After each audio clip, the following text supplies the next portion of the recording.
Bismillahirrahmanirrahim. Assalamualaikum warahmatullahi wabarakatuh. Dalam kesempatan ini saya akan menyampaikan tentang makanan dan minuman halal maupun haram. Saya akan melanjutkan bab selanjutnya, yaitu tentang ini, makanan dan minuman halal maupun haram. Kalian pasti sudah tahu apa itu makanan halal, apa itu minuman halal, apa itu makanan haram, minuman haram, dan lain sebagainya. Kalian juga pasti sudah tahu apa yang harus dilakukan untuk makanan halal. Ketika kita harus makan makanan halal, kita tidak boleh memakan makanan haram, seperti itu. Bagian 1, saya akan menjelaskan tentang makanan dan minuman halal. Apa itu makanan halal? Makanan yang halal ialah makanan yang dibolehkan untuk dimakan menurut ketentuan syariat Islam.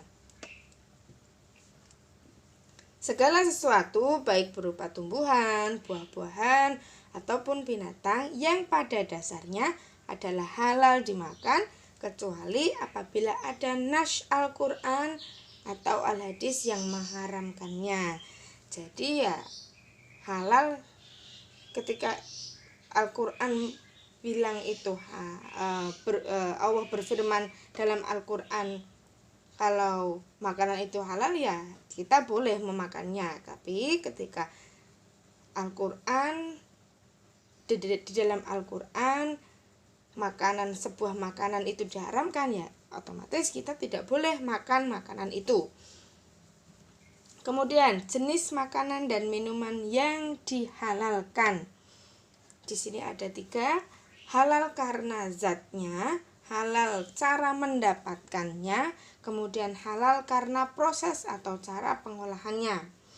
Yang pertama, halal karena zatnya, yang artinya benda itu memang tidak dilarang oleh hukum syara, seperti nasi, susu, telur, dan lain-lain yang biasa kita makan, ya itu sudah halal karena zatnya dari sananya itu sudah halal. Seperti itu. Halal cara mendapatkannya, artinya sesuatu yang halal itu harus diperoleh dengan cara yang halal pula.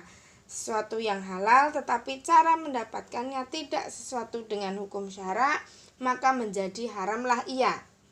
Haramlah makanan itu, sebagaimana mencuri, menipu, dan lain-lain. Contohnya, ketika ada seseorang yang dia lapar tapi tidak punya uang, kemudian dia mencuri makanan itu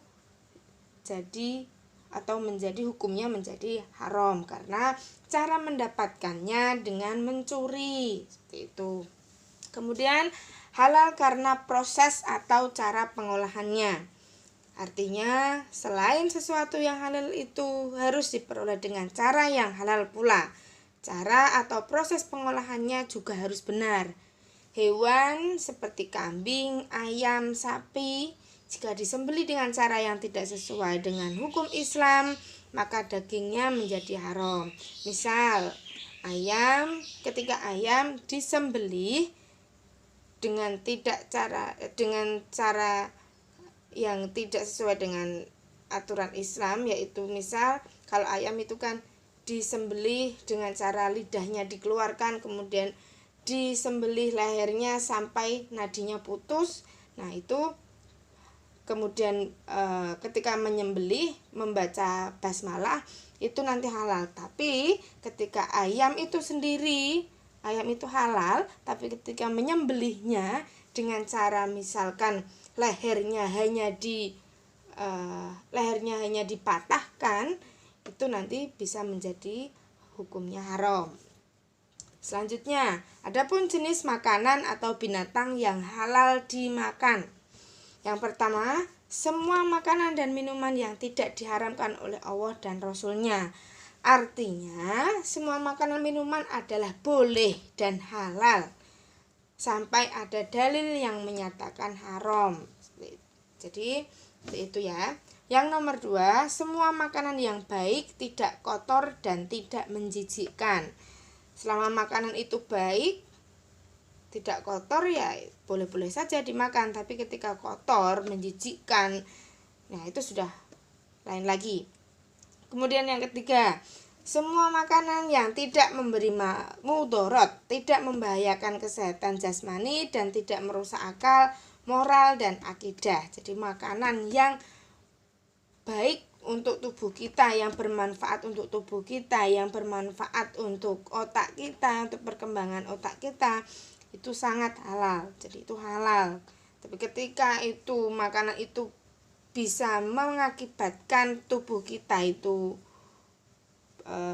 sakit, otak kita tidak berkembang, ya haram gitu. Yang keempat, binatang ternak seperti kerbau, sapi, unta, kambing, domba, dan lain-lain. Yang nomor 5, sebangsa belalang juga halal. Bahkan bangkainya pun boleh dimakan walaupun tanpa disembelih. Seperti dalil uhillalana maitatanil hutu wal jarodu, rawahu Ibnu Majah, di mana dihalalkan kepada kita 2 bangkai, yaitu ikan dan belalang. Jadi belalang itu bangkainya pun halal, boleh dimakan.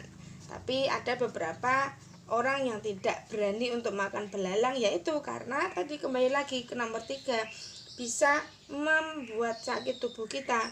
Walaupun belalang itu halal, tapi sebagian orang alergi dengan belalang, ya sudah tidak usah makan saja daripada merusak tubuh atau membuat tubuh kita sakit seperti itu. Nomor 6, binatang hasil buruan yang diperoleh dari hutan seperti kijang, kancil, atau ayam hutan, halal dimakan dagingnya sebagaimana firman Allah Subhanahu wa ta'ala dalam surat Al-Maidah ayat 4. Kemudian yang nomor 7, binatang yang hidup di laut atau air seperti belalang tadi yang sudah saya jelaskan. Kalau belalang dan ikan yang ada di air atau di laut itu halal hukumnya, apalagi bangkainya.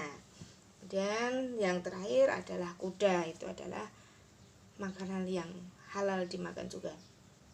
Selanjutnya, seseorang yang sudah terbiasa mengonsumsi makanan dan minuman yang halal, maka dirinya akan memperoleh manfaat. Di antaranya adalah, ketika kita sudah makan makanan yang halal, otomatis orang tua kita memberi kita makanan-makanan yang halal, menyajikan makanan yang sehat untuk anaknya yang pasti. Yang pertama, terjaga kesehatannya sehingga dapat mempertahankan hidupnya sampai dengan batas yang ditetapkan Allah. Jadi sebelum Allah itu menyabut nyawa kita, otomatis kan kita makan untuk apa ya? Untuk menjaga kesehatan. Menjaga kesehatan untuk apa? Untuk beribadah, untuk bekerja, untuk saling tolong menolong. Nah, itu untuk hidup di dunia kita harus mempertahankan hidup kita ya sebagaimana melakukan hal-hal yang baik, yaitu yang nomor 2, mendapatkan ridho Allah karena memilih jenis makanan dan minuman yang halal. Jadi ketika kita mendapatkan ridho dari Allah, tubuh kita pasti akan sehat. Yang ketiga, rizki yang diperolehnya membawa barokah dunia akhirat serta mendapat perlindungan dari Allah. Yang keempat, membawa ketenangan hidup dalam kegiatan sehari-hari, dan itu tercermin kepribadian yang jujur dalam hidupnya dan sikap apa adanya. Nah, ketika orang makan makanan yang halal, secara tidak langsung orang itu akan terbentuk dari dirinya orang-orang yang baik, pribadi-pribadi yang baik. Ketika makan makanan yang halal, ketika masak dengan cara yang contohnya misal masak bismillah dahulu, nah nanti itu akan makanannya pun itu akan terbentuk dengan makanannya akan berproses di dalam tubuh kita menjadi lebih baik, membuat kepribadian kita jauh lebih baik lagi, seperti itu. Kemudian yang nomor 5, memiliki akhlakul karimah karena telah menaati perintah Allah sekaligus terhindar dari akhlak madmumah atau akhlak tercela. Nah, itu tentang makanan dan minuman halal. Makanan dan minuman haram akan saya lanjutkan minggu depan. Terima kasih, tetap semangat, jaga kesehatan. Assalamualaikum warahmatullahi wabarakatuh.